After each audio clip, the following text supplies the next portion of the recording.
Kalau sholat 5 waktu masih susah untuk kamu lakuin, please do these few things. Karena setelah aku terapin dalam hidup aku, doing 5 daily prayers isn't that hard anymore. You guys pernah baca buku Atomic Habits nggak? Di buku itu kita tuh dikasih tahu tentang habit-habit kecil yang bisa membantu kita reach our goal. Setiap kali kita ingin mengubah sesuatu, don't just focus on like the end goal, tapi juga fokus tentang gimana caranya kita memperbaiki sistem untuk meraih goal tersebut. The small little habits, kebiasaan-kebiasaan kecil yang bisa memudahkan kita untuk meraih tujuan kita itu. Sama sholat juga biasanya aku terapin hal itu guys. Untuk memudahkan aku sholat, aku biasanya ngejaga wudhu aku. Jadi setiap kali aku mandi, atau setiap kali aku pergi ke kamar mandi, whenever I use the toilet, atau di hari itu batal lagi wudhu aku bakalan langsung wudhu lagi. In my head, it's just so much more easier untuk langsung sholat tanpa mikirin perlu wudhu lagi.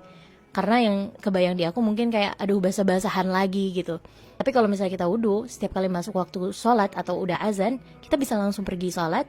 And we don't have to worry about wudhuing anymore. You know what I mean? Wudhuing, is that even a word? Anyway, next, buat teman-teman yang perempuan, most of the time aku coba untuk pakai pakaian yang bisa langsung aku pakai untuk sholat. Itu jauh lebih memudahkan. So whenever it's time to sholat, aku udah wudhu, aku juga pakai pakaian yang bisa langsung aku pakai sholat. I just need to grab my sajadah and pray. Dan yang terakhir, taruh alat-alat yang kita biasa pakai untuk sholat di sekitar kita, atau at least di spot-spot yang bisa langsung kelihatan sama kita. Misalnya aku biasanya sholat di kamar. Nah, aku punya rak ini. I put my sajadah di situ, terus taruh mukena aku di hanger samping rak ini. Jadi setiap kali udah masuk waktu sholat, aku tinggal ngambil aja tanpa perlu nyari-nyari lagi atau mikir aku taruh sajadahnya di mana.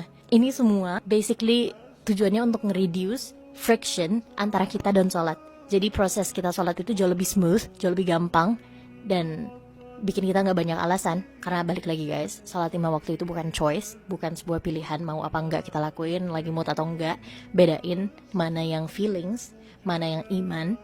Kalau misalnya udah terkait iman, amal-amal yang Allah suruh kita untuk lakuin, yang wajib, do it selama kita bisa. Jangan campur aduk sama feelings. Kalau udah wajib ya wajib.